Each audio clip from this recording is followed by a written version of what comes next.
Hey guys, CD Mangaka here, bringing you the second part of the Demolition game on Terminal. We're on defense now. I'm calling in my Harriers. I got last round. I'm hoping that they get a kill, and they do get me a couple kills, and so they get my Pavlo.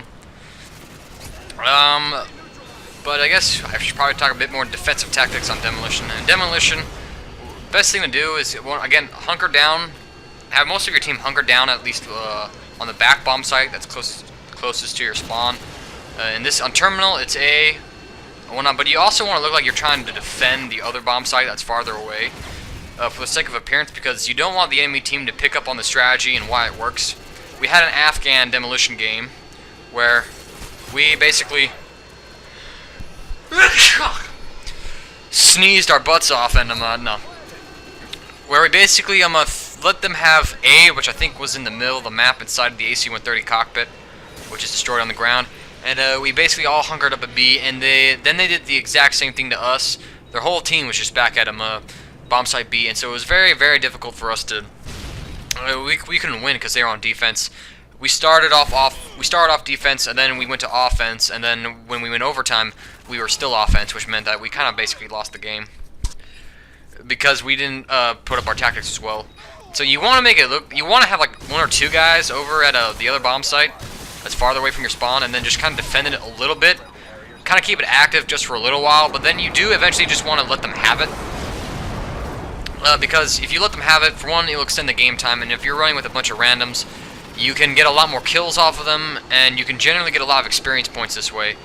But now we're at the bomb site, which we really don't want to lose. I'm running up there blindly right now. I'm not, concerned about Katie and whatnot. I just want to make sure that they don't really plant and get nestled into A, because they're doing a pretty good job. They're hitting us hard and fast, and they're trying to get nestled up, but I'm trying to do all I can to prevent that. I'm not going for the defuse. I'm just trying to hold off until I get some teammate support up here. But as you can see, they blew up B first, so we spawned right next to A. But since they're a bunch of randoms, and we got a team and whatnot, we're, fighting our hardest to make sure that we get this bomb protected and whatnot. If this was an actual team that we were facing, they probably would have beaten us, because if they were communicating with each other and had a set tactics. But right now we got them basically pushed back in their spawn. They're not going to flank all the way around, at least they shouldn't, because we're spawning down in that plaza area at the very end of the escalators, and so there's going to be spawning back by the metal detectors and over by about A flag and domination, as you can kind of see. So we just have to watch the terminal Hawkway. Well, Hawkway. Wow. No, the terminal walkway, which they're coming through right about here, as well as just to our right over at Burger Town. So, but we're beginning to nestle in right here. I think all my teammates are, for the most part, in that red building on my right. And, yeah, there's a whole bunch of them up there, which you don't want all your teammates in one area, really, because that only promotes triple kills with, like, a 3-man spray or Semtex and whatnot. So it's good to have them just posted up in areas and have each of your teammates watch a certain transition area. And then that way you can camp out the last bomb site to the very end. But when you're on defense, definitely put up a little bit of a fight for B. But you really only defuse it if you think they'll be able to get to plant it again.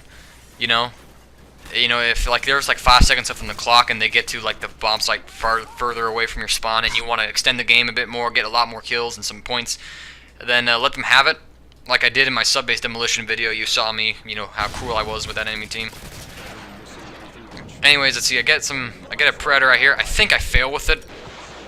Yeah, I fail. I should have went for those two, but I saw these guys in the walkway. Then they disappeared because I think a teammate killed them, and I'm like, ah, shit.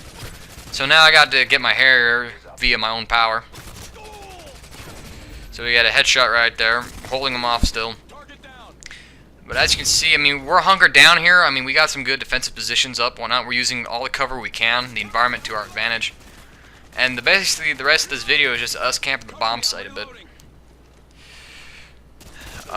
But you definitely, it was absolutely horrible when those randoms picked up on what we were doing in the Afghan game.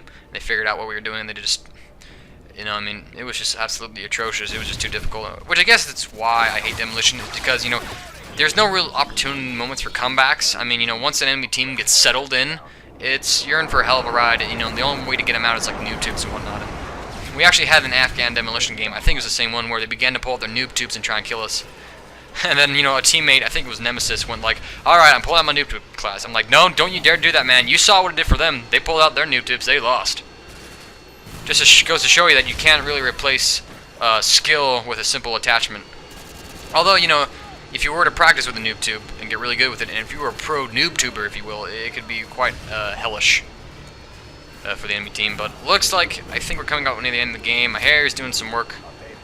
It was like a full another 2 minutes after this. I don't know whether or not the recording keeps going for whatever reason after this, if I just took forever to stop the recording. But if that is the case, I will just kind of, you know, stop. I will just go back to the video and trim it down to size. Which would be nice to know. Maybe I've been able to fit this all into one video segment. I think here's what happens. We get them to rage quit a bit, and the host leaves. I think maybe twice, actually.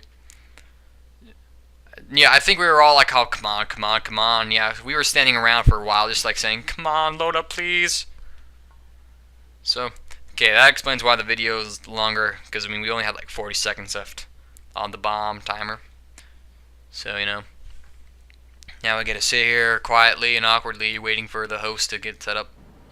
Here we go. We got 30 seconds left on the clock, which just seems about right for what's left in the video. But we're all hunkered down in here, so we basically got this place secure. Let's see, I'd almost recommend that you guys get diversify yourselves well with a lot of game types, and then I'm gonna just go into like a mosh pit or something where the game types are mixed up. That way you'll get a lot of people who, experienced people who don't really know how to play the game types as well, which is why I kind of run Team Tactical. Not just because of the smaller game size and I don't need that big of a party, but also because, you know, we can get some Demolition pros in there, but we can stop them in Search and Destroy, and other stuff like that. Anyways, that's the Demolition round. Hopefully you guys learned a thing or two about Demolition. I'm pretty sure you already knew it by now because so many people have talked about it. Anyways, thank you for watching again. Rate up the video and comment on it. It makes me feel good about myself, helps me get a little more popular. Recommend me to any MW2 fanatics you have. I'm done advertising myself right now. Later, dudes.